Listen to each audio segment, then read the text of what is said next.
Bueno, entonces buenos días y vamos a continuar con eh, nuestra clase de hoy miércoles 21 de octubre. En las sesiones anteriores estábamos hablando acerca de la estructura que tiene la contestación según lo estipulado pues en el Código General del Proceso y mencionamos que dentro del texto de la contestación van estas cosas. Lo primero, el nombre e identificación de las partes. Luego, el pronunciamiento expreso frente a las pretensiones, dejando claro que frente a las pretensiones yo me puedo oponer a ellas o me puedo allanar. Allanar implica aceptar la pretensión y aceptar eh, la consecuencia que se deriva de esa pretensión. ¿Listo? Ese allanamiento puede ser total o puede ser un allanamiento parcial. Si hay allanamiento total, el proceso se termina por sentencia anticipada. ¿Sí? No hay que hacer audiencia. El juez procede de una a dar sentencia anticipada, en cuyo caso la sentencia se dictará de forma escrita y tendrá un traslado de 3 días a las partes. En el caso de que haya allanamiento parcial de las pretensiones, el juez dicta una sentencia parcial frente a las cuestiones que ya están terminadas, los puntos sobre los cuales no hay discusión, y el proceso continúa frente a las cuestiones sobre las que no hubo el allanamiento.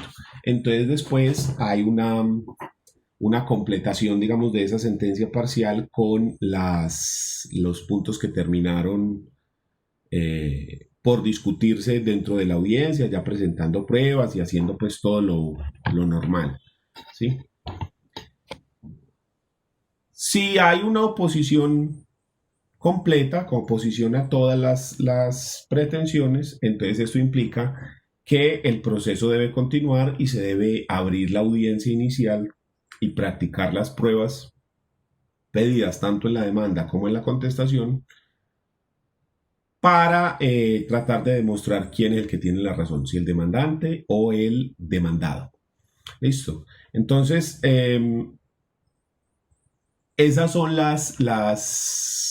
las posibilidades que tenemos frente a las pretensiones. Luego después viene el pronunciamiento frente a los hechos. Frente a los hechos tenemos 3 posibilidades: decir que son ciertos, que no son ciertos o que no le constan. En el caso de que sean falsos, que no son ciertos o que no le consta, se deben expresar las razones por las cuales no son ciertos o no le constan. Si llega a no haber un pronunciamiento frente a alguno de los hechos, si la persona no se refiere a alguno o a algunos de los hechos, entonces opera la figura de la confesión ficta, que es, si no hay pronunciamiento frente a alguno o algunos de los hechos, el Código General del Proceso presume que es cierto siempre y cuando ese hecho sea susceptible de confesión. Eso está regulado en el artículo 97, si no lo recuerdo mal. Vamos a mirarlo acá en el código, para no decirlo así de memoria, sino corroborando. Dame un segundo, yo abro acá el código.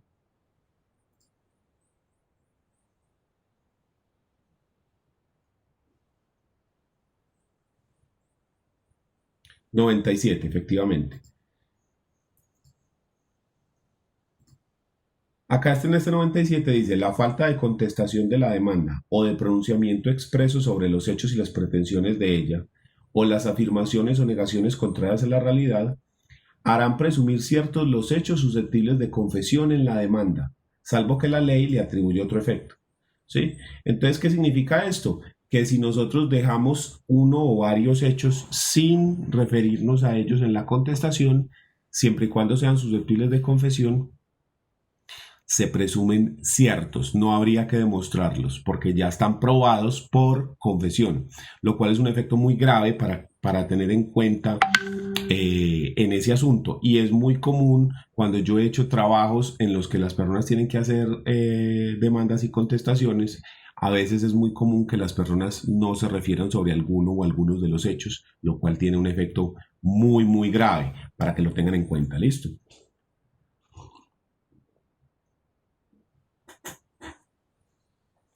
Muy bien, ¿qué más continúa? Habíamos dicho que dentro de la contestación es un acto de ataque, es un acto de respuesta, un acto de defensa, no un acto de ataque. ¿A qué nos referimos con eso? Si usted analiza la estructura de la contestación, esta está dirigida de, de manera defensiva para referirse a lo que se dijo en la demanda, para referirse a las pretensiones de la demanda, para referirse a los hechos de la demanda, pero no tiene pretensiones. La contestación no es un acto para pedir, es un acto para defenderse de lo pedido por el otro. Lo más parecido que tenemos en la contestación a una pretensión serían las excepciones de mérito, no las previas, las de mérito. ¿Por qué las previas no? Porque las previas lo que hacen es decirle al juez que no puede iniciar el proceso, que no lo puede iniciar porque el proceso tiene un problema, porque el proceso debe ser conocido por otro juez o en fin.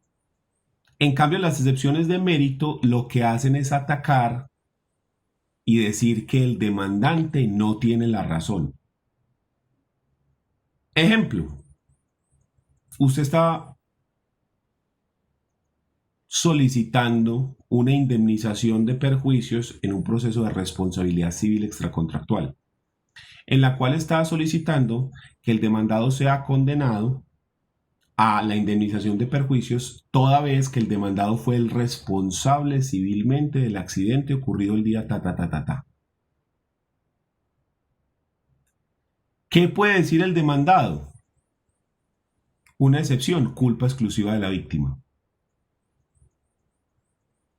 Entonces mire que esa excepción lo que está tratando es de decir que él no tuvo la culpa, sino que la culpa fue de la víctima. Y que por lo tanto él no es responsable civilmente. Pero él no pide nada, solamente está tratando de desestimar las pretensiones del demandante. Entonces, la excepción de mérito, o también excepciones de fondo, tienen como objetivo desestimar las pretensiones. Tienen como objetivo decirle al juez que no puede conceder las excepciones del demandante. En lo que se parecen a las pretensiones es que yo lanzo una acusación, ¿sí? Yo lanzo una afirmación, como lo que les digo, culpa exclusiva de la víctima. Yo digo, yo no soy responsable. El accidente fue culpa exclusiva de la víctima, o sea, del demandante. A mí no me podés condenar. Pero lanzada la excepción, se deben poner los hechos en los que se basa la excepción. O sea, ¿por qué razón usted está hablando de culpa exclusiva de la víctima? Entonces usted pone cuáles son las situaciones, cuáles son los hechos que dieron origen a esa excepción. ¿Sí? Los fundamentos fácticos de esa excepción. Y cuando el demandante conteste esas excepciones, porque al demandante le dan traslado las excepciones propuestas en la contestación, el demandante se refiere a esos hechos de las excepciones, ¿ya? A esas circunstancias que usted dijo que son las que dan origen a la excepción de mérito. Entonces, en el caso que estamos poniendo de ejemplo como culpa exclusiva de la víctima, ¿qué es lo que yo tengo que decir? Yo tengo que decir por qué hay culpa exclusiva de la víctima. Yo iba caminando, el semáforo estaba en verde y es la persona quien se le tira al vehículo. Tanto así que el accidente ocurrió en una zona que no es peatonal. Y la persona se lanza a él, al vehículo. Lo cual se puede corroborar con la cámara de metroseguridad que está en el poste de ubicado en tal y tal parte. Entonces, esas son esas circunstancias fácticas que dan origen a esa excepción de mérito. ¿Listo? Entonces, por esa razón, por el hecho de que yo estoy desestimando la pretensión y le hago unos fundamentos fácticos a esa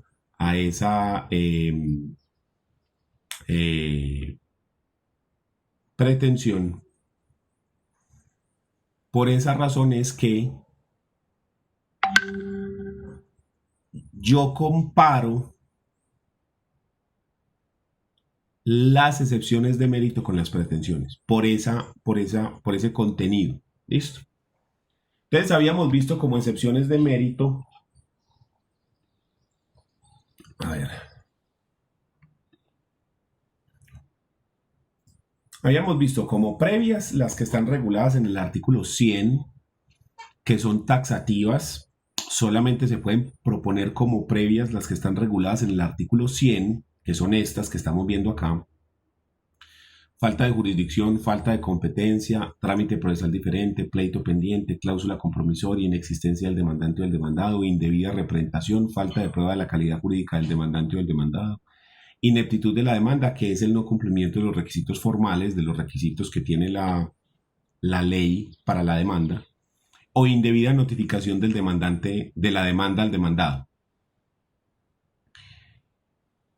Estas excepciones previas se proponen en escritos separados, ya lo habíamos mencionado, y estas son las que habíamos visto como excepciones de mérito que se proponen dentro del texto de la demanda. Si usted se fija bien, estas de acá, toda esta mitad, parecen excepciones previas. ¿Sí? Porque mire que yo le estoy diciendo al juez, esto ya se resolvió en otro proceso. Esa persona no podía demandar. Hubo transacción, por lo tanto esto ya está resuelto. O sea que esto y esto es lo mismo. Esa persona no tiene el interés legítimo para presentar esta demanda.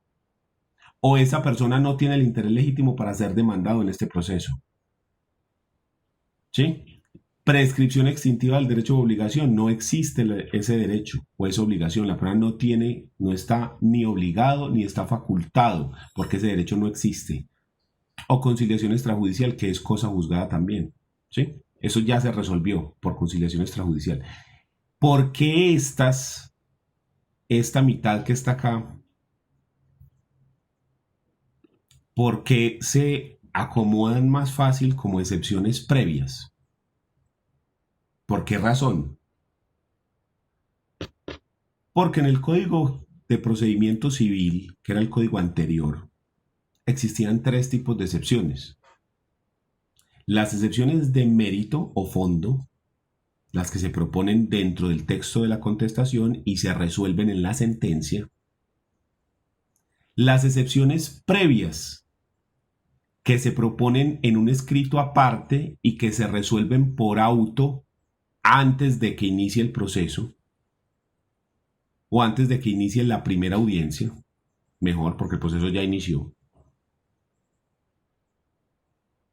Y las excepciones mixtas, que son excepciones de mérito, pero que se proponen dentro del texto de la demanda y se resuelven como si fueran previas. O sea, por un auto antes de la primera audiencia. Esas excepciones mixtas, como su nombre lo indica, son una combinación de las dos, de las de mérito y de las previas. Yo estoy de acuerdo con que se hayan eliminado en el Código General del Proceso, porque eso de que, bueno, o son mixtas, perdón, o son de mérito o son previas, pero también hay mixtas, entonces eso se volvía un despelote. Yo estoy de acuerdo con que se hayan eliminado las excepciones mixtas. Con lo que no estoy de acuerdo es que el artículo 100 nos mencione una lista específica que sean estas taxativas y que, por ejemplo, estas que yo estoy mencionando sean de mérito y no previas. ¿Sí? Todas estas. ¿Sí? Sobre todo estas dos, pues, caducidad y cosa juzgada, que son pretensiones son excepciones, perdón, en las cuales yo no estoy atacando la pretensión, yo no estoy atacando el proceso, yo no estoy atacando el fondo del asunto, sino que estoy atacando el proceso. Porque yo estoy diciendo, no me importa lo que el man esté pidiendo. No me importa lo que el man esté diciendo en los hechos, en las pretensiones, no me importa. Lo que yo le estoy diciendo, señor juez, es que este conflicto ya se resolvió. Por lo tanto, usted no tiene ni siquiera que mirar la demanda. O, en la caducidad, me importa un pepino que lo que el man diga sea cierto o falso. Me importa un pepino que el man tenga todo el derecho del mundo. Es más, me allanaría al 100% de las pretensiones y confesaría al 100% de los hechos. Pero la persona está demandando por fuera del término de caducidad.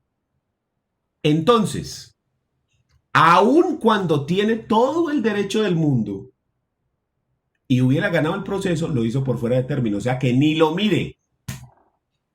¿Ya?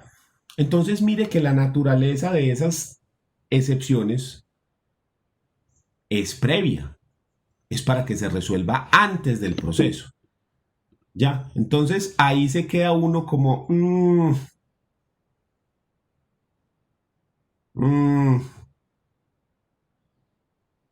Y si nosotros miramos el artículo 100 del Código Penal del Proceso, que es donde están las excepciones previas,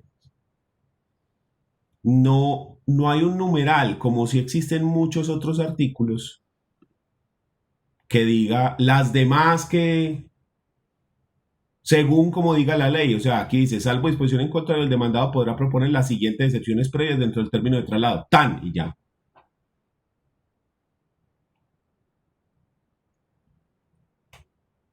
Entonces esta es una lista taxativa, o sea que las excepciones previas son estas y no más. Entonces, ¿por qué razón las que les estoy diciendo son excepciones mixtas y nos toca irnos hasta la sentencia? Porque no están en el artículo 100. Y eso se hubiera resuelto muy fácil, bien sea incluyéndolas directamente o poniendo una partecita que dijera o las demás que ataquen la eficacia o validez del proceso en el cual no se esté discutiendo el fondo del asunto. Con una redaccióncita así, usted ya sabe que todo lo que esté atacando la validez del proceso, que el proceso inicie, todas serían previas. Pero en este caso, no. Entonces, si a usted le preguntan o si a usted le toca contestar un proceso y va a proponer alguna de estas, le toca proponerla como mixta. Caducidad de la acción, le toca proponerla como mixta. Le toca mamarse la audiencia. Le toca mamarse todas las pruebas. Los alegatos. ¿Sí? Imagínese el proceso. Y usted escuchando 20 testigos. Y que todos digan cosas ciertas y la gente presentando documentos verídicos y demostrando que tiene toda la razón del mundo. Y usted diciendo, uy, sí, eso es cierto. Uy, sí, sí, claro. Uy, sí, usted sí tiene toda la razón. Ave María. Sí, sí, señor. Sí, señor juez. Y en los alegatos de conclusión usted dice, aunque la persona tiene todo el derecho y ha demostrado que así lo es según las pruebas, y nuestro acervo probatorio ha sido escueto, tenga en cuenta, señor juez, que opera la caducidad de la acción. Por lo tanto, aunque tiene todo el derecho y logró demostrar efectivamente que tenía todo el derecho y que le deberían ser concedidas las pretensiones, hizo la demanda por fuera de término y operó la caducidad de la acción. Por lo tanto, sírvase rechazar todas las pretensiones. ¿Ya? Sí, entonces imagínate vos mamarte audiencias enteras para que al final el juez diga, hombre, sí, o sea, lo que sí demostraste, o sea, sí estuvo muy bien y todo, y muy bacano, pues haber escuchado los 32 testigos que pediste y haber escuchado al perito durante 6 horas, O sea, eso estuvo todo muy bacano y un plan muy chévere, pues como para uno hacer un miércoles en la tarde, eso estuvo muy bacano y muy de todo. Pero la verdad, pues demandaste después de que venció el término de caducidad, así que todo bien. Bueno, ahí les dejo eso. ¿Qué más contiene este artículo? Está la contestación. Entonces tenemos el nombre de las partes, el pronunciamiento expreso frente a los hechos y las pretensiones, las excepciones de mérito que se pretenden hacer valer, las pruebas con las cuales usted está sustentando sus excepciones de mérito o con las cuales está sustentando lo que estás diciendo en la contestación. Porque si vos estás diciendo tal hecho es falso por estas y estas y estas razones, pruébelo. ¿Sí? No me consta porque pruébelo. Entonces, usted con la contestación también pide pruebas. Lo que sí no pone acá y que hace parte de la contestación es que en este punto me habla solamente de la petición de pruebas que el demandado pretenda hacer valer. Pero usted también puede pronunciarse acerca de las pruebas que está pidiendo el demandante. Y usted puede decir, señor juez, usted no puede aceptar tal y tal prueba porque es inconducente, porque es impertinente, porque es inútil. ¿Sí? ¿De dónde saco esto? ¿En qué me estoy basando yo para decir eso? Artículo 29 de la Constitución. Las personas tienen derecho a presentar pruebas y a controvertir las que se alleguen en su contra. Y parte de controvertir las pruebas es decir, si las pruebas que está solicitando el otro en la demanda cumplen o no cumplen con los requisitos probatorios. Si pueden o no pueden ser admitidas y practicadas dentro del proceso. Entonces yo le tengo que decir al juzgado, le puedo decir al juzgado, señor juez, ¿cómo vas a admitir esta o aquella prueba? Mira que esta prueba es inconducente, mira que esta prueba es inútil toda vez que eso ya está demostrado con esta otra cosa. ¿Sí? Entonces yo además de las pruebas que yo voy a presentar, también le puedo debatir al juez eso y decirle, no hombre, usted no puede aceptar esas pruebas, usted no puede decretar eso. Mira que ta. ¿Sí? Entonces, ese es un punto importante y no lo trae el código. Revisar las pruebas que está pidiendo la persona y debatir esas pruebas a la luz de los requisitos probatorios. Tengan en cuenta que el 90% de los abogados no tienen siquiera idea qué son los requisitos probatorios. Y si usted está cayendo en ese porcentaje porque no tiene idea qué son los requisitos probatorios, pues les recomiendo que coja un libro como Manual de Derecho Probatorio de Jairo Parra Quijano. ¿Sí? Porque eso es clave. Uno tiene que jugar con la ignorancia del otro. Entonces, usted sabiendo que los abogados tienen un profundo déficit de conocimiento frente a derecho probatorio, aprovechese de eso. El 90% de los abogados no saben decir qué es una prueba inconducente, impertinente o inútil. El 90%. Créame porque yo no solo enseño en pregrado, sino que también he enseñado en posgrado, dándole clase a abogados. Y también litigo. Y uno se da cuenta que a veces ni los jueces siquiera manejan bien el derecho probatorio. Entonces usted se tiene que aprovechar de eso. Porque si usted es el que más sabe en el proceso, prácticamente usted es el que manda. ¿Sí? El conocimiento es poder. Entonces aprovechese de ese conocimiento sobre el derecho probatorio. Pronúnciese frente a las pruebas de la demanda. Eso es, vea, usted le desestima 3, 4, 5 pruebas o le desestima una sola y esa es la prueba clave que tenía la demanda y ya se le facilitó a usted mucho más el trabajo. No quiere decir que ganó el proceso, porque al fin y al cabo la decisión la toma el juez, pero sí facilita mucho el trabajo. ¿Listo? ¿Qué más contiene ese artículo 96? Profe, 97, una preguntita. Profe, Dígame. la clase está siendo grabada. Claro. Gracias. El lugar, la dirección física y de correo electrónico a que tengan lugar o estén obligados a llevar, donde el demandado y su representante o apoderado recibirán las notificaciones personales. ¿Sí?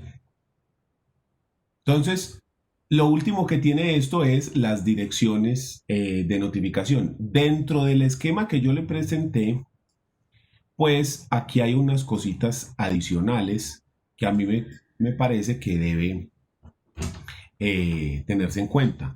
Juramento estimatorio, o sea, pronunciarse frente al juramento estimatorio de la demanda, decir si eso es cierto o no. Cuando haya lugar a ello, acuerde que el juramento estimatorio está representado en el artículo 206 del Código General del Proceso. Entonces usted pronunciarse frente al juramento estimatorio de la demanda. Recuerde que el juramento estimatorio en el artículo 206, y eso es lo que a uno le parece raro que no esté en el artículo 96. Miremos lo que dice el 206 para que vean por qué razón está eso ahí. ¿Por qué razón yo hablo de que el juramento estimatorio, de que usted debe pronunciarse sobre el juramento estimatorio?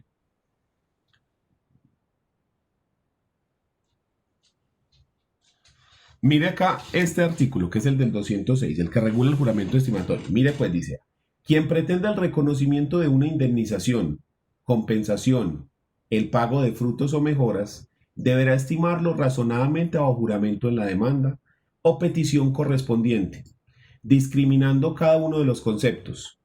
Dicho juramento hará prueba de su monto mientras su cuantía no sea objetada por la parte contraria. O sea que si usted no se pronuncia frente al juramento estimatorio, esa plata se entiende que es el monto que se le debe, es la prueba. Entonces sí hay que darle una mirada al juramento estimatorio y mirar a ver si eso sí es cierto. Pronunciarme frente a ese juramento estimatorio. Porque si usted no lo discute, se entiende demostrado el monto de esos perjuicios, ¿sí? De esos frutos, de esas mejoras o de esas compensaciones.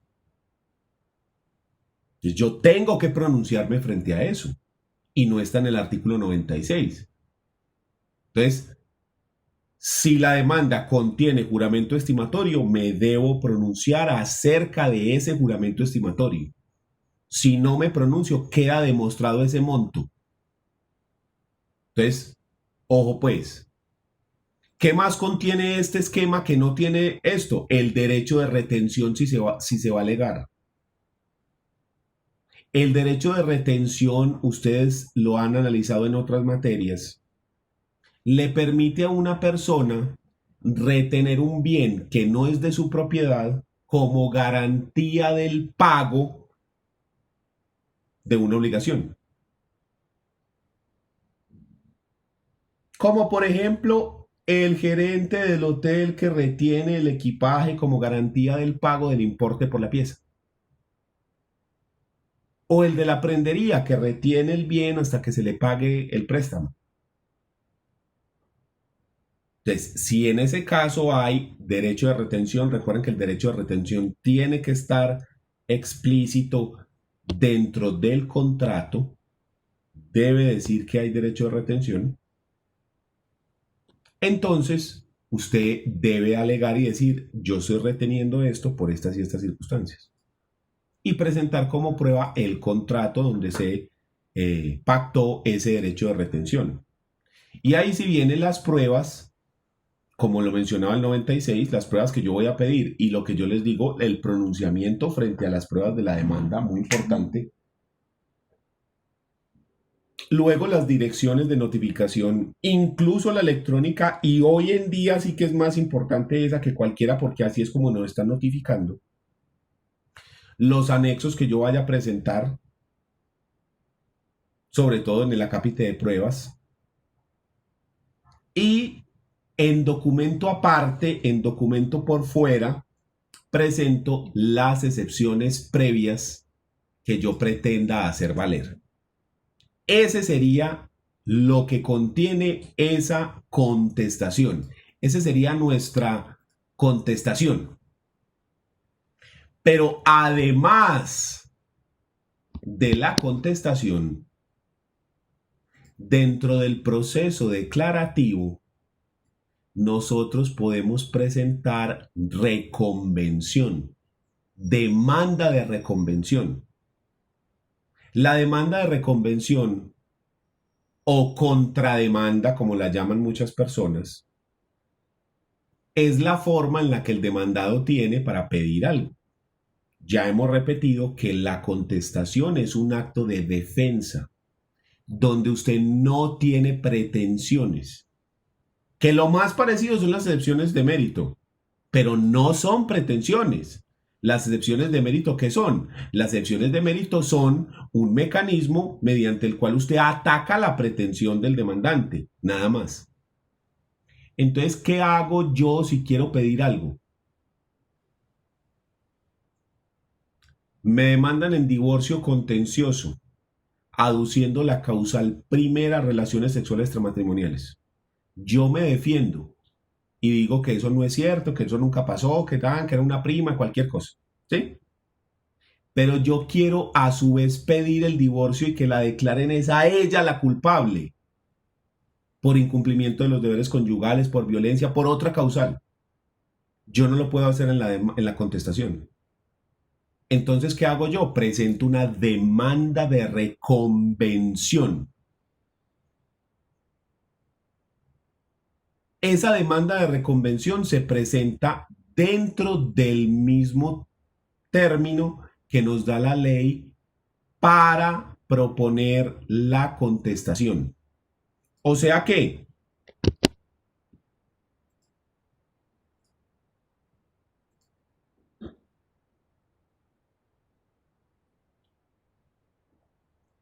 se presenta la demanda, luego pasamos a la admisión del proceso, pasamos a notificación, sí, personalmente, por aviso, por emplazamiento, por conducta concluyente, la forma en la que sea que se notificó, y se le da traslado a la persona, que son de 10 días para los procesos ejecutivos o verbales sumarios y de 20 días para los procesos declarativos.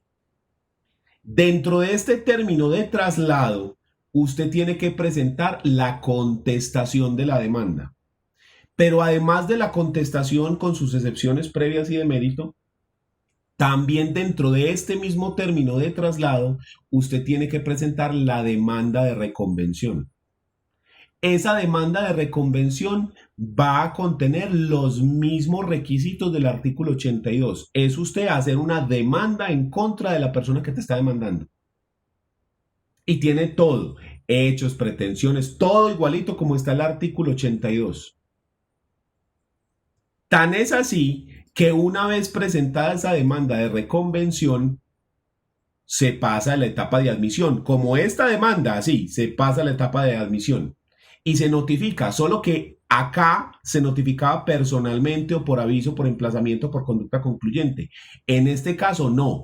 Como ya las partes están involucradas dentro del proceso, entonces se notifica es por estados, no personalmente. ¿A quién se le notifica? Al demandante original, que ya hoy en día es el demandado en reconvención. Entonces se le notifica por estados. Y esa persona entonces, después de la notificación, igual que aquí, se le da un traslado, ¿sí? De 10 o 20 días.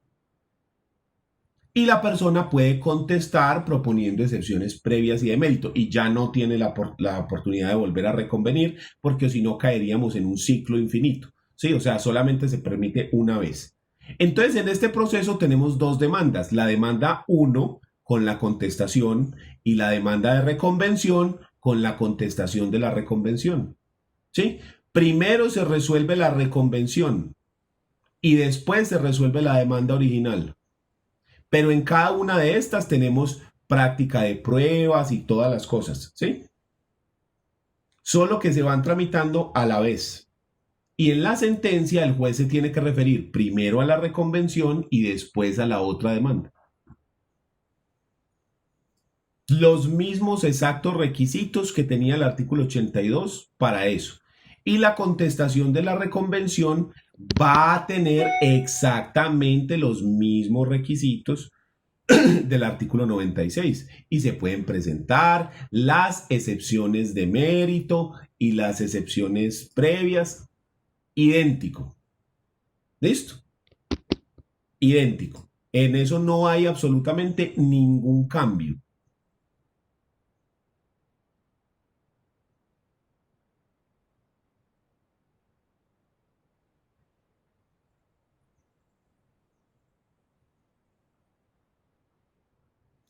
¿Dónde está regulada la reconvención? Artículo 371 del Código General del Proceso. Recordemos que el único proceso que va a admitir esta reconvención es el proceso declarativo, que es el que estamos estudiando en este momento. Para los otros procesos no procede la demanda de reconvención. Mírenla acá. Durante el término de traslado de la demanda, el demandado podrá proponer la reconvención contra el demandante si de formularse en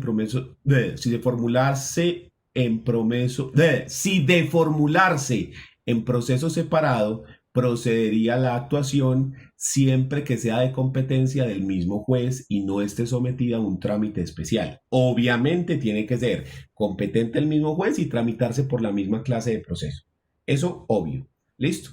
Sin embargo, se podrá reconvenir sin consideración a la cuantía y al factor territorial, porque por el conocimiento que tiene el juez de ese proceso, entonces el juez atrae ese otro proceso aunque no sea el competente en razón del territorio o en razón de la cuantía.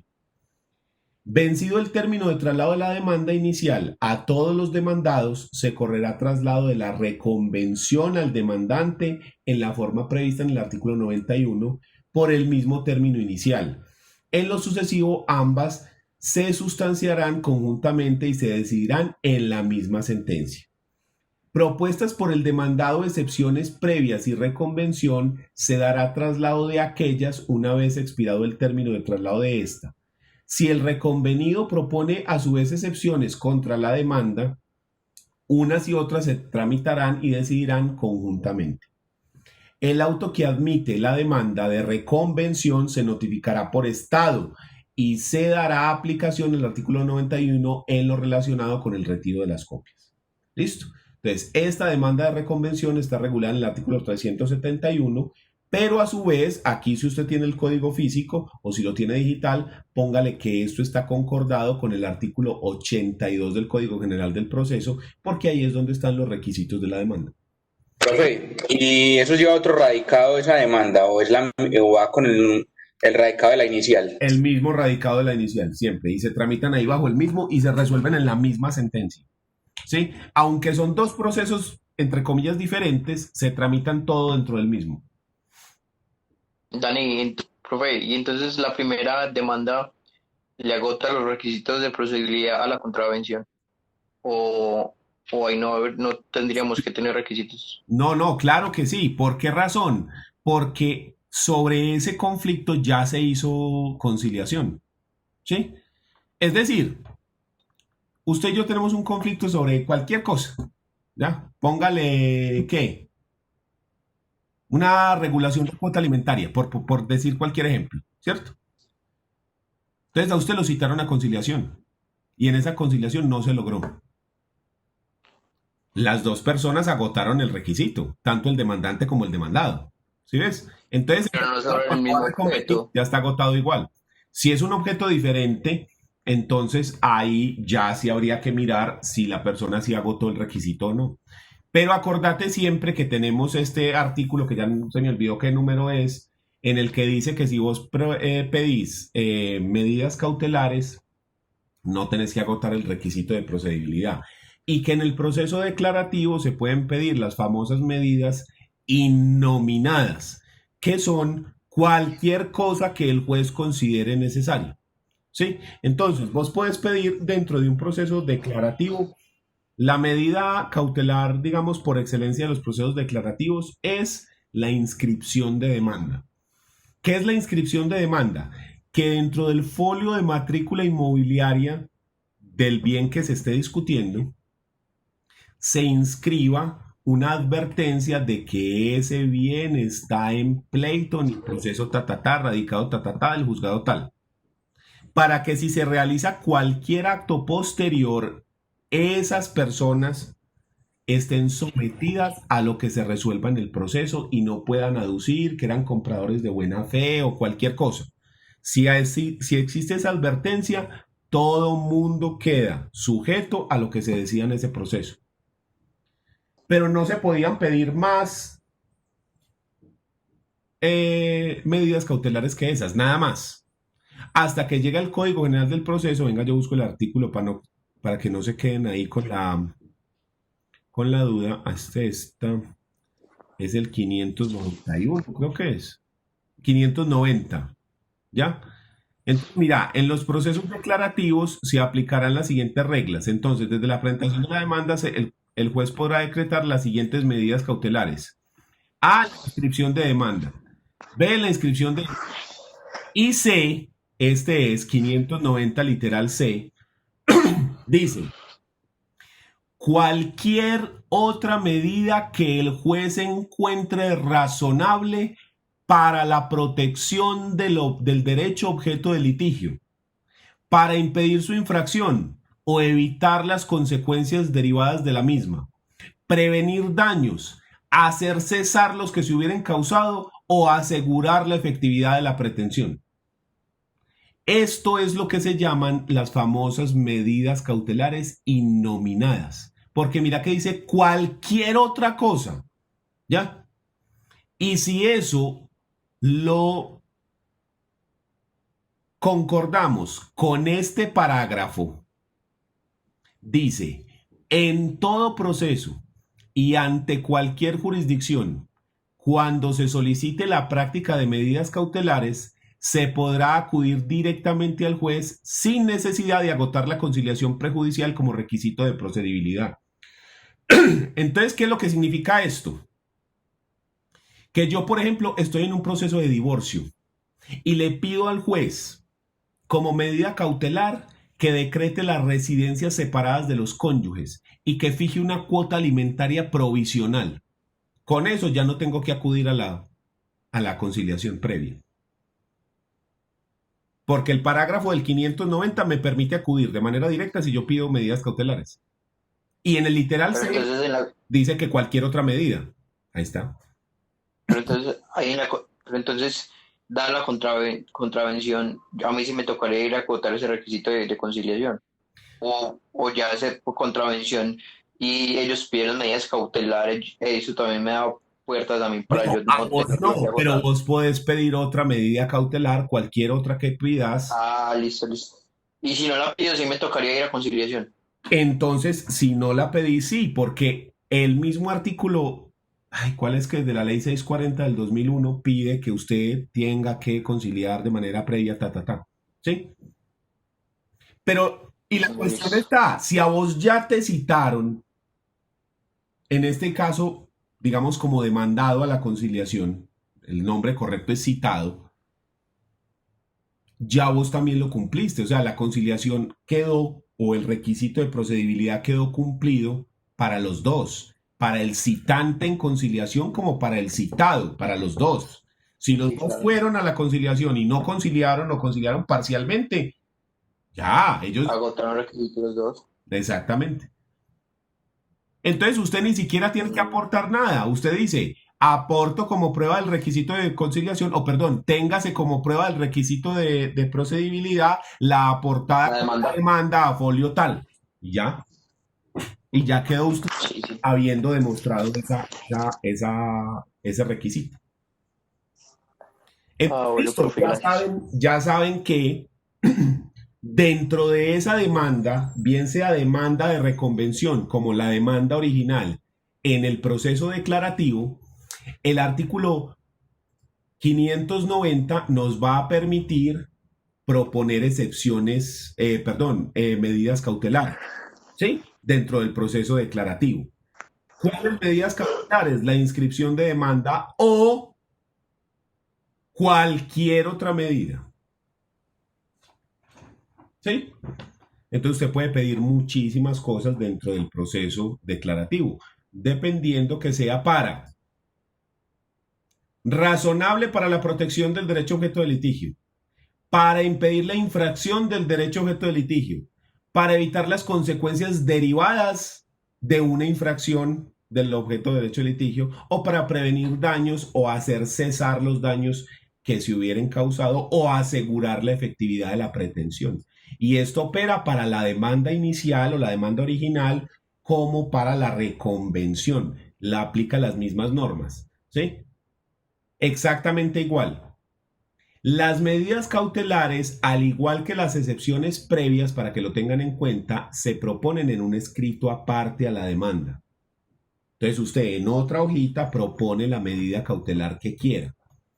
Recordemos que en el proceso declarativo no proceden las medidas cautelares de embargo y secuestro.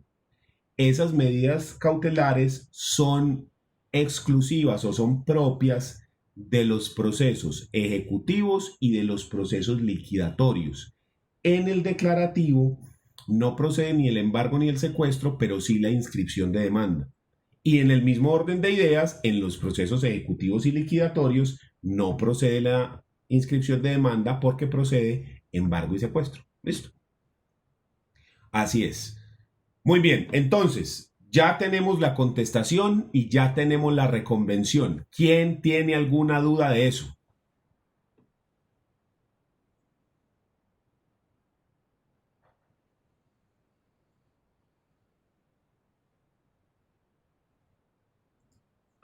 No, profe. Muy bien. Entonces, presentada la demanda, admitida, notificada y presentada la contestación, se le da traslado, como ya vimos, al demandante, de las excepciones que se presentaron con la contestación, y después el juez saca un auto que se llama auto que decreta pruebas y fija fecha de audiencia inicial. En ese auto, el juez decreta las pruebas que van a ser practicadas dentro de la audiencia y fija la fecha y la hora para la realización de la audiencia inicial. Esa audiencia inicial está regulada en el artículo 372 del Código y siguientes. Aquí empieza la parte oral del proceso. Todo lo que hemos visto, hasta el auto que decreta pruebas y fija fecha de audiencias, todo se hace por escrito. Pero a partir de este momento en adelante ya empieza la etapa de juicio oral. La idea de este proceso declarativo, la idea original es que todo el proceso se pueda resolver en una sola audiencia. Esa fue la idea original que se tuvo con este Código General del Proceso. Que todo se pueda resolver dentro de esa primera audiencia inicial.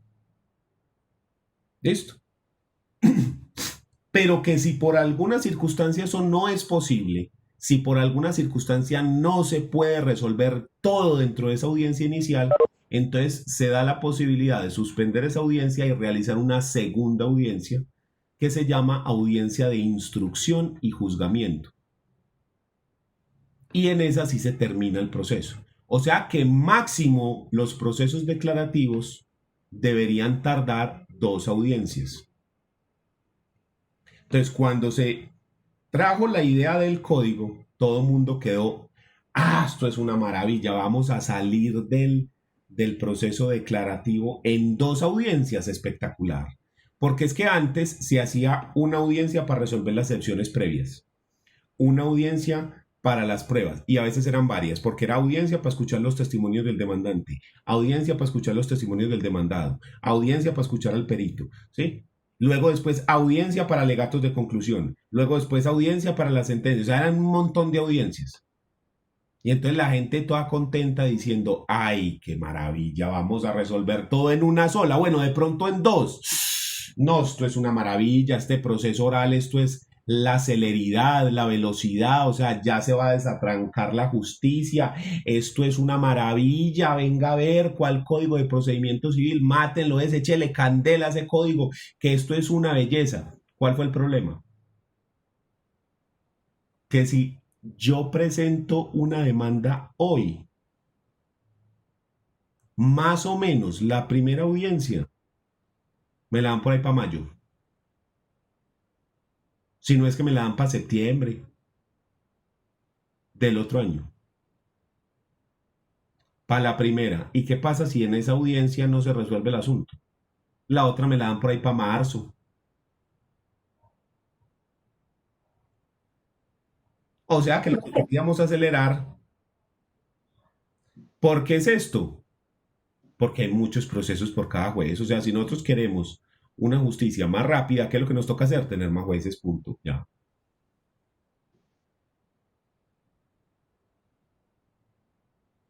Profe, Dígame. ¿por qué en la audiencia inicial el juez propone la conciliación? Otra vez. Lo que pasa es que cuando se creó los equivalentes jurisdiccionales, la razón de existencia de los equivalentes jurisdiccionales, estamos hablando de conciliación, de arbitraje, de transacción, amigable composición, etcétera. La razón para que esas cosas existan es precisamente la congestión de los despachos judiciales.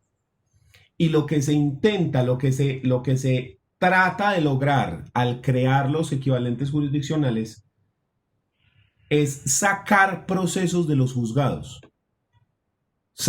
quitarle procesos a los jueces y que las partes los puedan resolver en otro lugar. Ya sea entre ellos, como ocurre con la transacción y la amigable composición, que al final y al cabo es una transacción, o con la conciliación, que son ellos los que llegan a un acuerdo, o que vayan incluso a un juzgado privado, como sería el arbitraje. Entonces, se escogió como bandera a la conciliación, donde las partes deben, o mejor dicho, las partes tienen que llegar a un acuerdo total para que el conflicto se resuelva, pero están, digamos, apoyados o supervisados por un conciliador que es una persona capacitada y entrenada para proponer fórmulas de conciliación y para hacerle un control de legalidad a los acuerdos a los que llegan las partes. Entonces, lo primero que se dijo es: obliguemos a la gente a conciliar, porque muchas de esas conciliaciones previas resuelven el conflicto. Entonces, si nosotros de cada 10 procesos logramos que uno se resuelva en la conciliación previa, ya es un proceso menos que llega a los juzgados. Y eso multiplíquelo a escala nacional. ¿Sí? O sea, eso son una cantidad de procesos. Entonces, se obligó a que las personas intentaran la conciliación extrajudicial. Pero esa conciliación extrajudicial también de cierta forma puede ser perjudicial. Porque las personas puede que, siendo citados a conciliación, corran ahí mismo a insolventarse, corran ahí mismo a realizar acciones con miras a defraudar a ese demandante. Entonces se dijo, como lo acabamos de ver, lo que estábamos mencionando ahorita, que si usted propone medidas cautelares, no necesita agotar la conciliación. Pero aún así queremos sacar cosas del juzgado, o sea, no queremos realizar todo el proceso, ¿sí? Pero no es por pereza, o sea, no es porque el juez no quiera trabajar, sino porque mientras menos audiencias haya que hacer, mientras menos sentencias haya que hacer, mientras menos práctica de pruebas haya que hacer, más rápido y más fácil se resuelven los conflictos. Entonces dijeron, bueno, ¿y cómo obligamos a que todo el mundo haga conciliación? O sea, ¿cómo hacemos para que todo el mundo tenga que conciliar sí o sí? No podemos obligarlos antes porque entonces pasa que se insolventan y ta. Listo, entonces clavémosle doble conciliación. Si no resuelven una, resuelven la otra. Entonces se estableció la conciliación previa.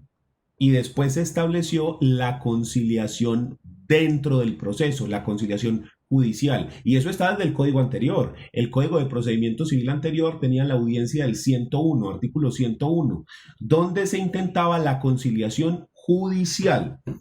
Las partes intentan conciliar y el juez es el conciliador. ¿Por qué? Porque si esas partes logran resolver ese conflicto ahí, en esa audiencia de conciliación judicial, ya no hay que hacer audiencia, no hay que practicar pruebas, ¿sí? Entonces se resuelve el conflicto rapidito. Entonces esa es la razón de que exista la conciliación judicial en este mismo artículo que estamos analizando. Para tratar de sacar el proceso ya. ¿Qué ocurría antes con el Código de Procedimiento Civil? Que los abogados son pleitómanos. Les gusta es la pelea, la candela. Entonces mucha gente llegaba a la audiencia y se sentaba y decía, señor juez, no tenemos ánimo conciliatorio, sigamos con el proceso. Y el juez, bueno, ok, no hay ánimo conciliatorio. Y ya dijeron, listo. O sea, la audiencia duró los segundos que se demoró a la persona en decir eso, que no tenía ánimo conciliatorio y ya. Entonces muchas veces la audiencia era casi que un formalismo, porque el juez decía, vamos a abrir la audiencia no hay ánimo conciliatorio, entonces ya vamos a cerrar la audiencia de conciliación. En el código no se permite eso, en el código nuevo, en el Código General del Proceso. Y obligatoriamente el juez tiene que abrir la audiencia de conciliación. Y aun cuando las partes digan que no tienen ánimo conciliatorio, el juez debe intentar la conciliación. O sea, debe hacer caso omiso a esa expresión. Y entonces le dirían, venga María Isabel, ¿y usted por qué no tiene ánimo conciliatorio? Cuéntenos qué es lo que pasa. Pero ¿y usted no ha considerado que y le puede proponer fórmulas? ¿Sí? Pero no puede aceptar ese no voy a conciliar como respuesta. El juez debe intentar. Es más, por esa razón, aun cuando los abogados tengamos en el poder la facultad expresa para conciliar, en casi todas esas audiencias de conciliación nos mandan a callar. Y nos dicen, no, venga, doctora María Isabel, dejemos que los clientes que son los que van a conciliar, que ellos hablen.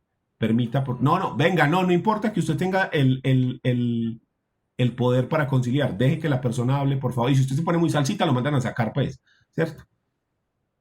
Entonces, en la audiencia de conciliación, el juez trata de que sean las partes y no los abogados, por lo que le estoy diciendo, que los abogados son pleitómanos y les gusta la pelea, que traten de resolver sus diferencias. Y ocurre, no siempre, pero yo tuve o he tenido casos en los cuales se resuelve el asunto por conciliación, aun cuando las personas llegan así súper enfrentadas y en la conciliación se resuelve. ¿Cuál es el problema o lo que no está bien con esa audiencia de conciliación que se tiene que hacer? Que a mí me parece que el juez no debería ser el conciliador, debería ser el secretario del juzgado. O sea, para mí el juez se debería retirar de esa audiencia, eso debería ser modificado y el juez se debería retirar de esa audiencia y que el conciliador sea el secretario del juzgado. ¿Por qué razón? Porque ya me ha pasado, menos mal a mi favor, que el juez prejuzga. Es decir, que el juez le dice a las partes cómo va a fallar y que concilien porque si no va a fallar así. Les pongo el caso en específico. Era un proceso de regulación de visitas. Yo representaba al papá y la mamá era la señora que vivía con el niño, un niño pequeño como de 2 o 3 añitos, y el papá reclamaba una regulación de visitas porque la señora solamente lo dejaba que se lo llevara en la tarde, los fines de semana, y que lo devolviera en la noche. Entonces él decía que tenía derecho, así sea cada 15 días, pero a irse con el niño para su casa y que el niño durmiera en su casa y toda la cuestión. Y la señora decía que no, y que no, y que no, y que no, y que no, y que no, y que no. Entonces el juez le decía a la señora, venga, pero ¿por qué razón no? No, es que él está muy chiquito y muy no sé qué. El juez, un momentico, pero es que 4 años no es muy chiquito.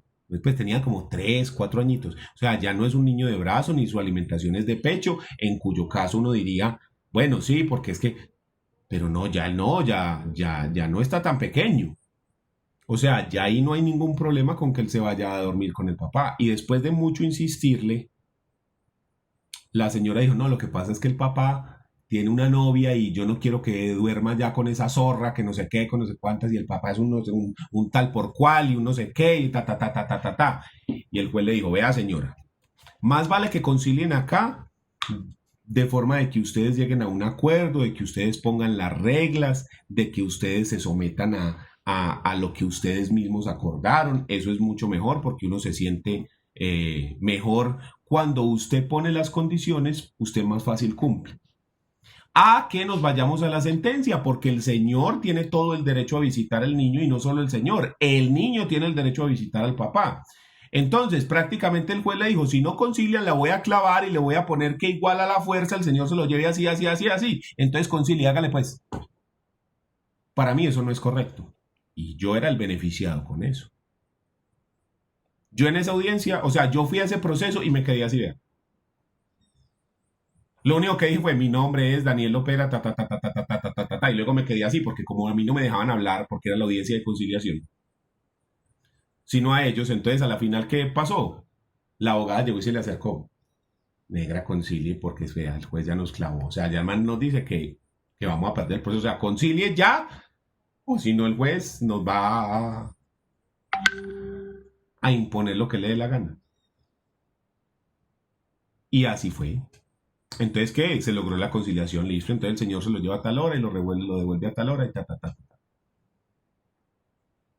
¿Qué facilitó eso? Que no hiciéramos las audiencias ni nada. Entonces yo ese proceso me lo gané fácil, porque lo que les digo, fui a la audiencia y me quedé así. Conciliaron y yo. Muy bien, excelente. No siempre pasa lo mismo, pero a mí me parece que ese papel desempeñado por el juez no es correcto, sobre todo porque el conciliador no puede imponer la decisión. La idea del conciliador es que las partes lleguen a un acuerdo y el conciliador proponga fórmulas de solución y le haga control de legalidad a lo que las partes dicen. Pero si el juez está prácticamente amenazando a las personas que concilien, si no él los va a obligar de un modo u otro, primero que todo está prejuzgando, segundo que todo no ha escuchado pruebas, nada, y ya el juez está diciendo que esa señora va a perder el proceso. Entonces se perdió la imparcialidad del juez. Para mí, pues, para mí. Entonces yo no estoy de acuerdo con eso. Si yo le pudiera hacer una modificación a ese artículo 371, se lo haría. Frente a ese respecto, que llegado a la audiencia inicial, cuando se inicie la audiencia de conciliación, el juez se retire y entre el secretario que va a ejercer como conciliador o cualquier otra persona que sea abogado, obviamente, y tenga la opción para ser conciliador. ¿Por qué digo el secretario? Porque para ser secretario de juzgado hay que ser abogado, necesariamente.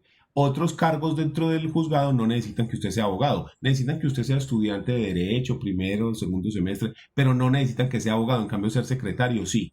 Entonces la otra persona que estamos seguros de que también es abogado es el secretario, entonces esa función se le podría delegar a esa persona. Pero, como les digo, no es común. ¿Listo? Entonces, muy bien, ya hablamos de lo primero que va a ocurrir en esa audiencia inicial. Pero vamos a leer las disposiciones del artículo 372, no el 371 y el 372, que nos habla sobre la audiencia inicial. Es uno de los artículos más largos del código, ¿sí? Porque regula, pues, toda la audiencia inicial. Pero vamos a darle pues una ojeada a este artículo. Dice, el juez, salvo norma en contrario, convocará a las partes para que concurran personalmente a la audiencia con la prevención de las consecuencias por su inasistencia y de que en ella se practicarán interrogatorios a las partes. ¿En dónde se convoca a las partes? ¿En dónde se hace eso primero que dice ahí? En el auto que les acabé de mencionar. el auto que decreta pruebas y fija fecha de audiencia. Ahí es donde el juez convoca a la gente. Listo. Luego dice, la audiencia se sujetará a las siguientes reglas. Primero, oportunidad. El juez señalará fecha y hora para la audiencia. ¿En dónde señala esa fecha y hora? En el auto que decreta pruebas y fija fecha para audiencia. Entonces, el juez señalará fecha y hora para la audiencia una vez vencido el término de traslado de la demanda, de la reconvención, del llamamiento en garantía o de las excepciones de mérito o resueltas las excepciones previas que deban decidirse antes de la audiencia. Entonces ya tenemos aquí otro punto. Antes de esa audiencia inicial, antes que comience la audiencia inicial, se debe resolver las excepciones previas. Como las excepciones previas lo que van a intentar es que no inicie el proceso, porque el proceso tiene un problema. Entonces, antes de que eso pase, se tiene que resolver esas excepciones previas. Es más, para la resolución de esas excepciones previas, se puede abrir una mini audiencia en la cual se practiquen las pruebas que sean necesarias para resolver esas excepciones previas. Y el juez, mediante auto, va a decidir las excepciones previas. Si en ese auto declara fundadas las excepciones previas, ese proceso ahí se acaba. ¿Por qué digo ahí? Porque si es falta de jurisdicción o falta de competencia, el juez rechaza entonces la demanda y lo envía al juez competente. ¿Sí? Entonces, en ese caso, ahí en ese juzgado se acaba el proceso, pero continúa en el despacho que sí es competente o que sí tiene jurisdicción. Pero existen otras, como por ejemplo la falta de legitimación en la causa, en las cuales no se puede continuar. Ay, hombre, ya me olvido.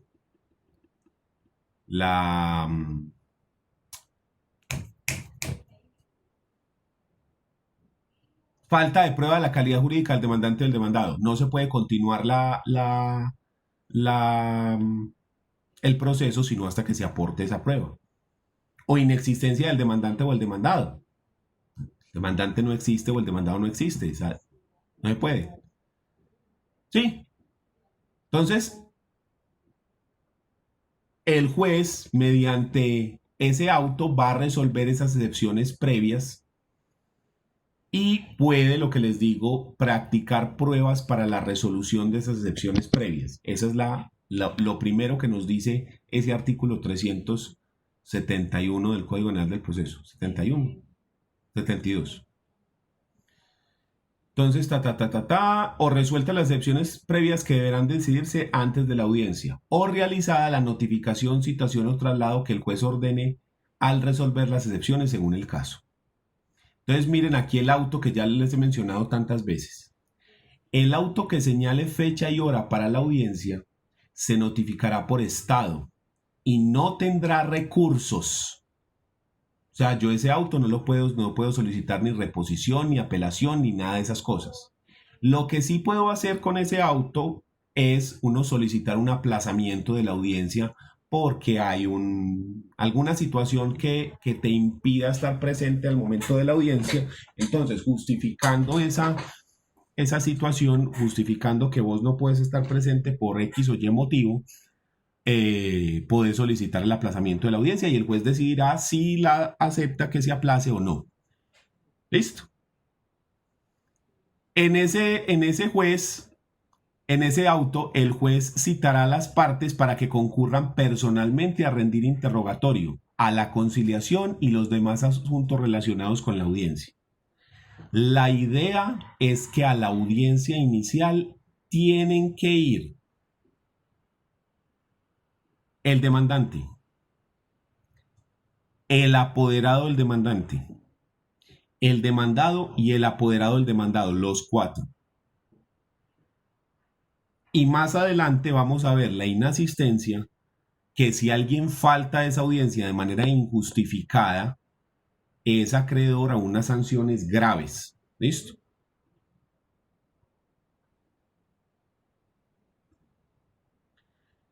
Muy bien.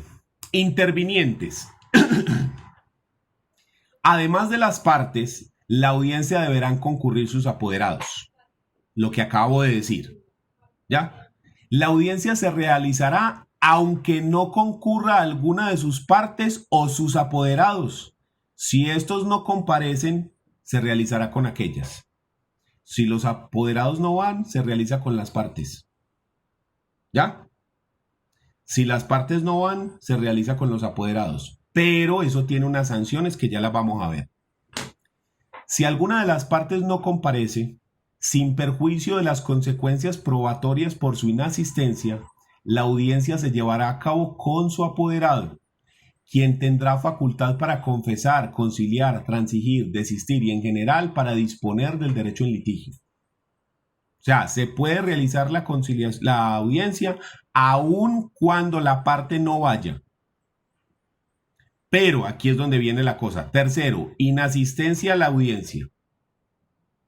La inasistencia de las partes o de sus apoderados a esta audiencia por hechos anteriores a la misma solo podrá justificarse mediante prueba siquiera sumaria de una justa causa. Si la parte y su apoderado o solo la parte se excusan con anterioridad a la audiencia y el juez acepta la justificación, se fijará nueva fecha y hora para su celebración, mediante auto que no tendrá recursos. La audiencia deberá celebrarse dentro de los 10 días siguientes y en ningún caso podrá haber otro aplazamiento. O sea que se puede aplazar una vez, no más.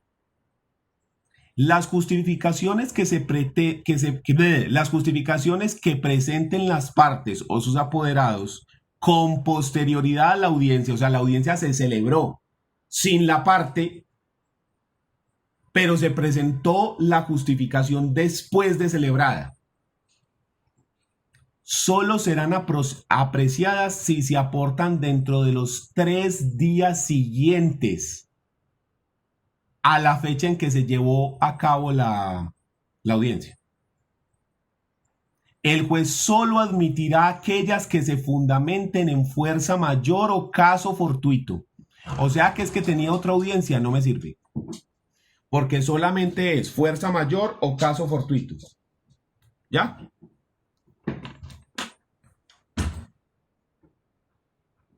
Y solo tendrán el efecto de exonerar de las consecuencias procesales, probatorias y pecuniarias que se hubieren derivado de la audiencia. ¿Cómo así? O sea que si usted se excusa después de que la audiencia se realizó y la excusa es válida, el juez no repite la audiencia. Simplemente no se aplican las sanciones pecuniarias y probatorias que están ahí, pero no se repite la audiencia. Clave. Si usted presenta la excusa antes, sí se la pueden posponer. Entonces, ojo con eso.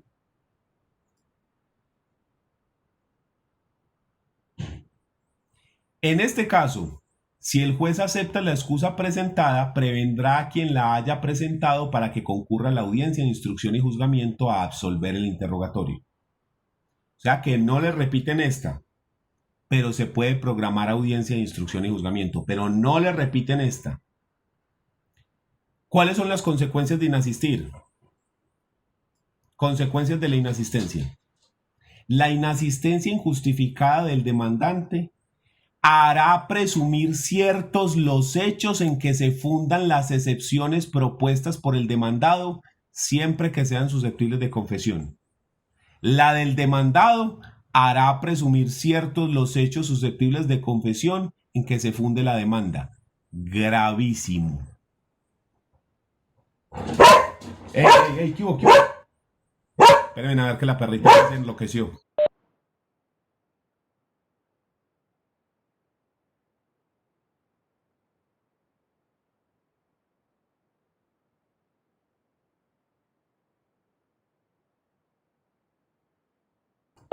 Ya, qué pena con ustedes, que pasó alguien aquí como en la puerta del apartamento y salió pues como un tigre a ver qué era lo que pasaba.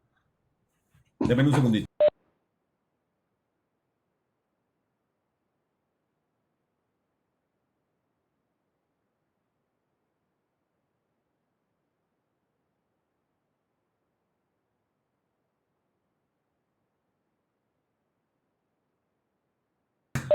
Ya, lo que pasa es que a mi esposa le quedaron las llaves y entonces estaba tocando la puerta, por eso fue que la perrita se alborotó. Tocaron la puerta. Qué pena. Muy bien, entonces, ¿dónde está lo grave de esto? Ya habíamos dicho que los hechos son el fundamento de las excepciones. ¿Qué pasa si los hechos se declaran demostrados? Tiene derecho a la pretensión o a la excepción. ¿Sí?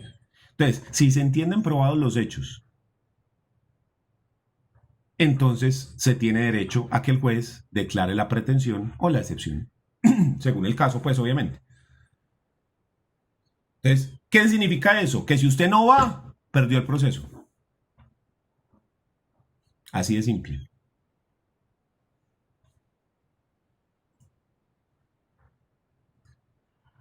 Entonces, las consecuencias previstas, perdón, cuando ninguna de las partes comparezca al proceso, cuando ninguna de las partes concurra, ninguno de los dos, a la audiencia, esta no podrá celebrarse y vencido el término sin que se justifique la inasistencia, el juez por medio de auto declarará terminado el proceso. Hay un mutuo disenso.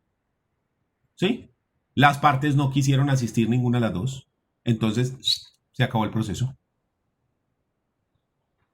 Las consecuencias previstas en los incisos anteriores se aplicarán en lo pertinente para el caso de la demanda de reconvención y de intervención de terceros principales. Cuando se trata de litisconsorcio necesario, las consecuencias anteriores solo se aplicarán por inasistencia injustificada de todos los litisconsortes necesarios.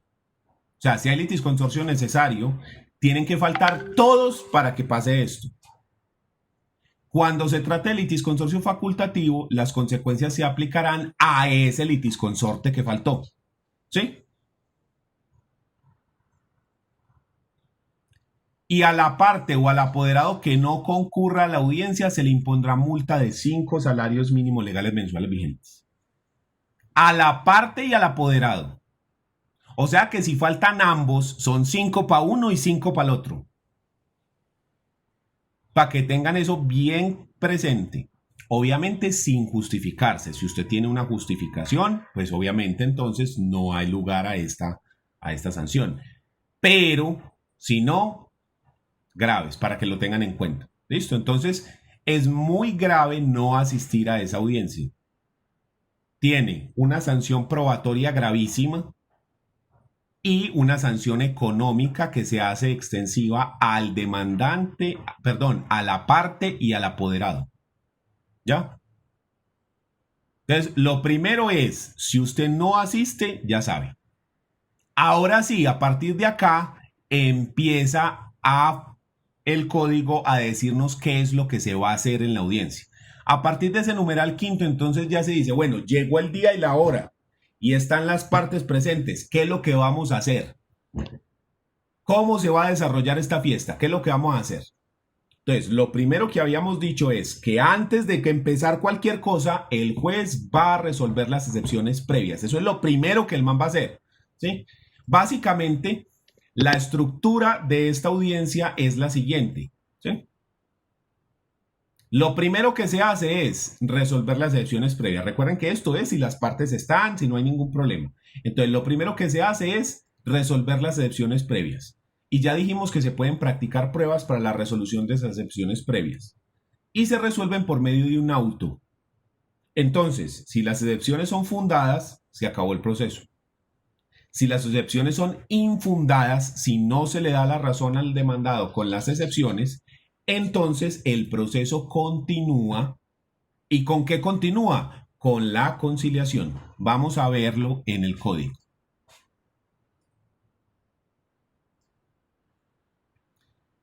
Entonces, quinto, decisión de excepciones previas. Con las limitaciones previstas en el artículo 101, el juez practicará las pruebas estrictamente necesarias para resolver las excepciones previas que estén pendientes y las decidirá. ¿Sí? Entonces, las decide en un auto que, si las declara fundadas, se acabó el proceso, si las declara infundadas, el proceso continúa. Entonces, para pasar al numeral sexto, ¿qué tiene que pasar? Que las partes hayan ido y que se hayan resuelto negativamente las excepciones previas o que no se hayan propuesto excepciones previas, porque no todos los procesos tienen excepciones previas. ¿Listo? Conciliación, lo que estaba preguntando Marisabel ahorita. Desde el inicio de la audiencia y en cualquier etapa de ella, el juez exhortará diligentemente a las partes a conciliar sus diferencias, para lo cual deberá proponer fórmulas de arreglo sin que ello signifique prejuzgamiento. Para mí, esta expresión es lo que no tiene sentido. Y esto es lo que se debería modificar. ¿Cómo así que él debe proponer fórmulas de arreglo sin que eso signifique prejuzgamiento? Es que yo le estoy diciendo mi experiencia personal con ese caso en específico y con otros muchos, donde el juez prácticamente le dijo a esa señora, o usted concilia ya o yo la voy a hacer perder el proceso. Pues eso no es un prejuzgamiento. O sea, ¿cómo no va a ser prejuzgar que el juez tome partido y diga, vea, ¿por qué no resuelven esto así o por qué no lo resuelven así? O sea, es que desde el momento en el que usted propone una fórmula de arreglo, es porque usted está diciendo que lo que dijo el demandante es cierto. O sea, que al demandante sí tiene razón en algo. Entonces usted ya está tomando una postura de que eso es cierto. Y luego le propone usted fórmulas de arreglo. Para mí, lo que les digo, eso se resolvería tan fácil como que el juez se retire y el conciliador sea el secretario. Es que yo he visto casos así muy escabrosos en los cuales, lo que les digo, el juez prácticamente obliga a conciliar a las partes. Y como los abogados no nos dejan hablar en esa audiencia, generalmente, peor. Entonces, para mí ahí hay un problema, pero bueno.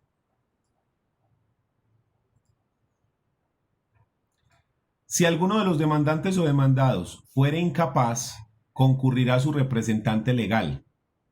El auto que apruebe la conciliación implicará la autorización a este para celebrarla. O sea, ni siquiera en casos de incapaces usted se salva de la conciliación. Siempre hay que practicarla. Cuando sea necesaria de conformidad con la ley.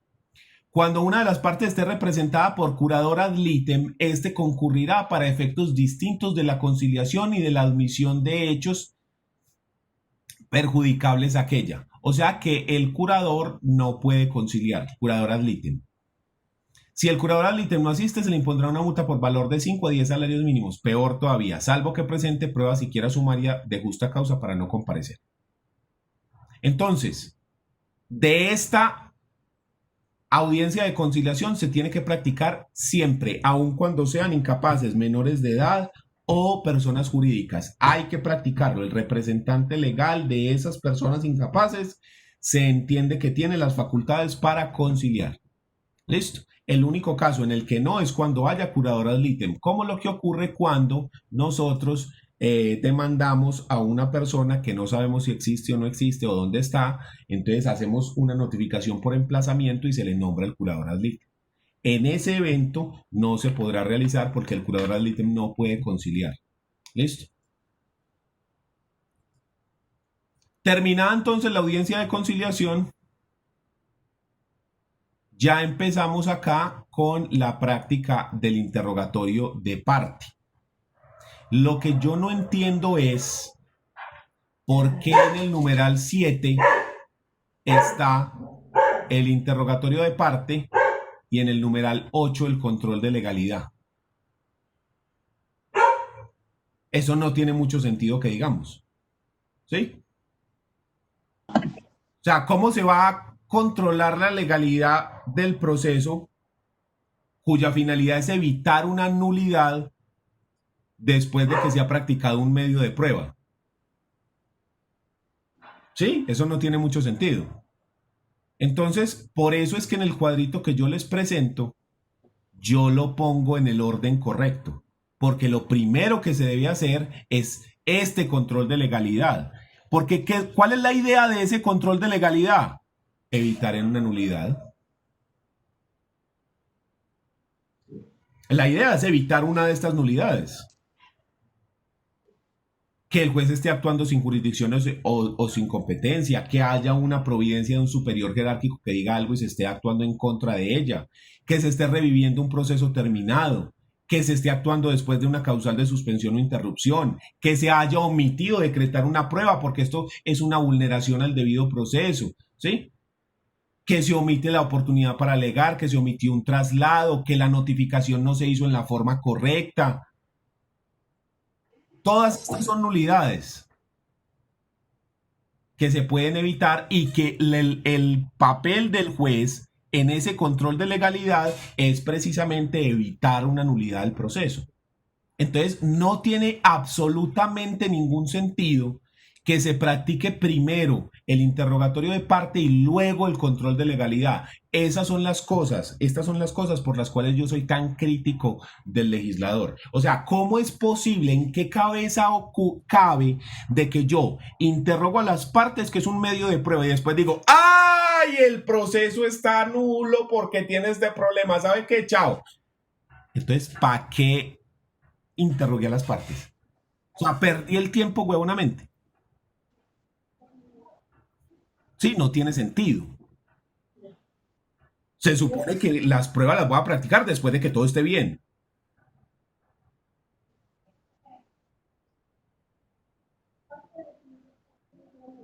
Pero ese es el código que nos tocó.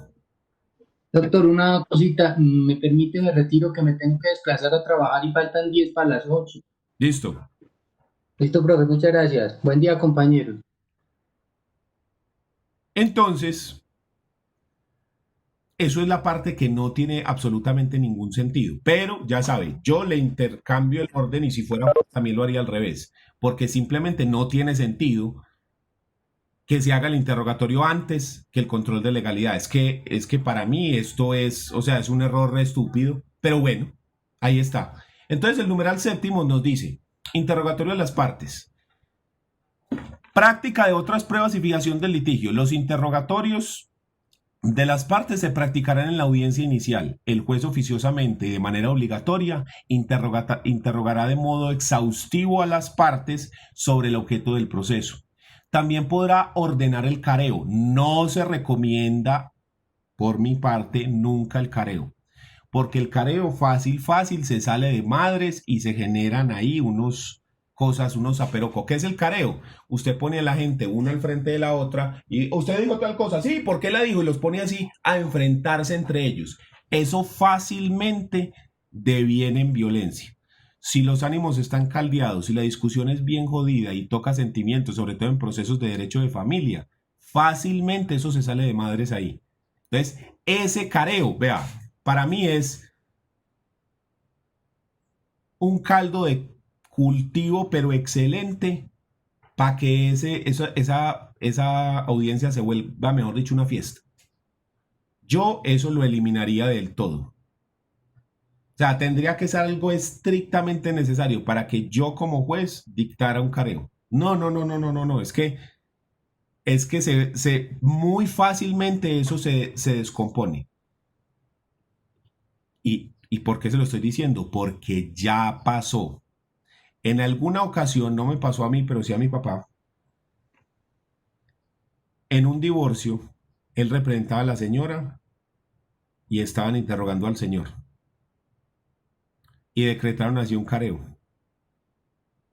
Y yo no sé qué fue lo que dijo el señor, pero esa señora se ha metido una descontrolada y cogió a pegarle al marido. Se metió el abogado del señor y a ese man también le dieron. Se metió el juez y también le dio al juez. Y se metió mi papá y también le dieron a él, que era el abogado de ella. Se necesitaron 5 policías para calmar a la señora. 5 policías la tuvieron que coger porque no se calmaba y le daba y repartía pata y araña y hasta mordiendo. Esa señora se transformó en una fiera salvaje.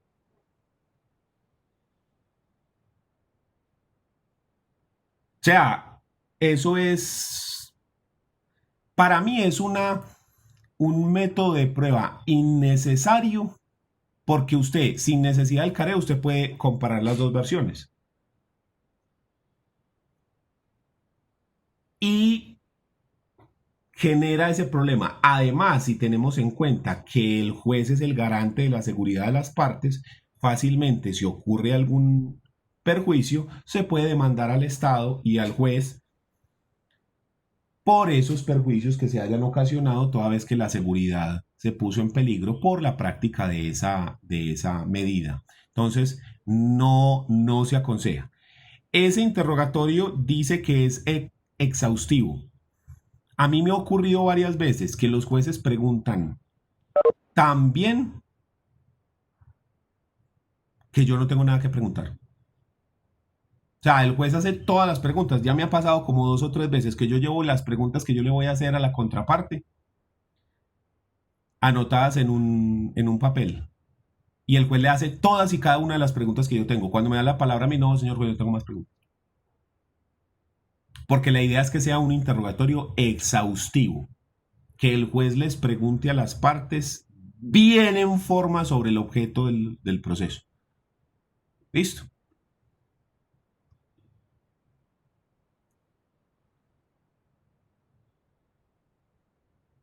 Luego dice, el juez podrá decretar y practicar en esta audiencia las demás pruebas que resulte posible.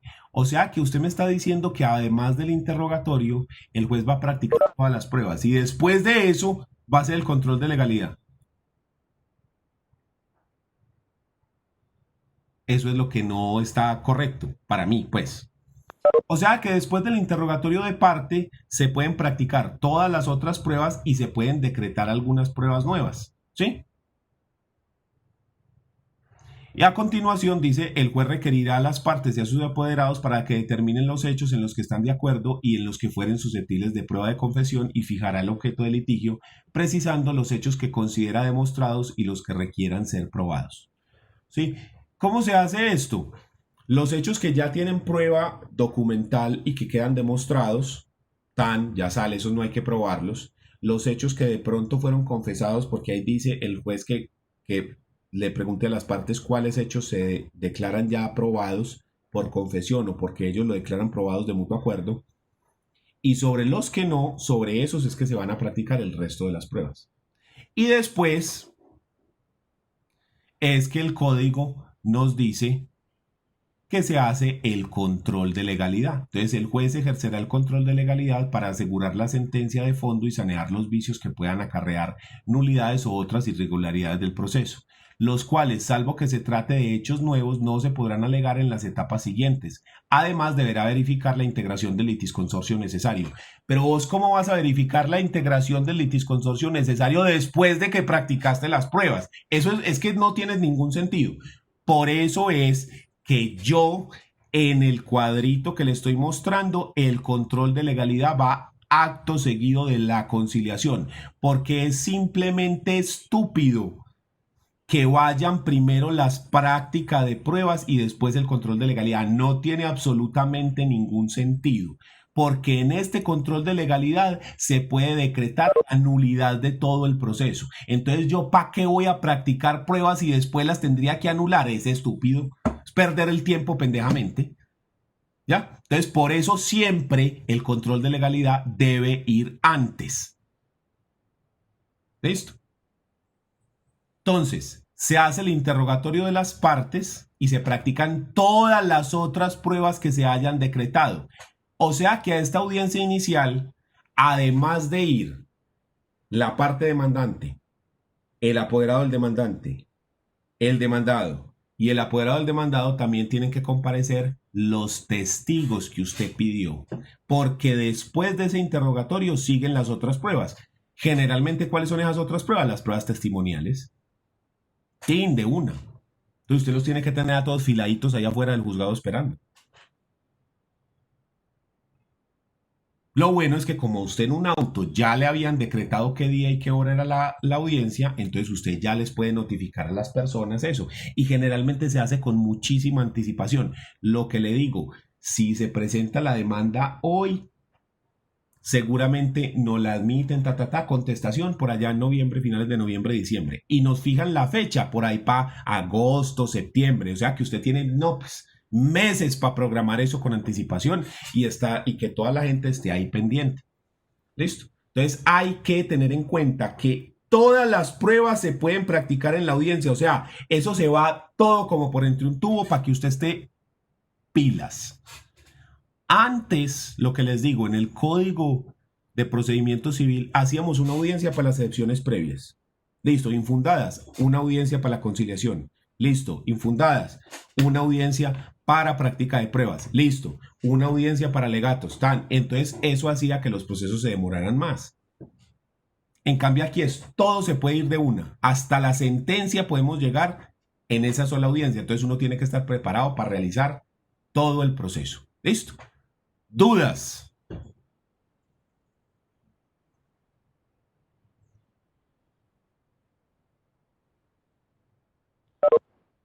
Entonces, en la próxima clase terminamos la audiencia inicial, que ya no nos falta sino un pedacito, y empezamos con la audiencia de instrucción y juzgamiento. ¿Listo? Nos vemos en la próxima clase. Se cuidan. Chao. Listo, profe, gracias. Gracias, profe. Chao, gracias. Hasta luego a todos.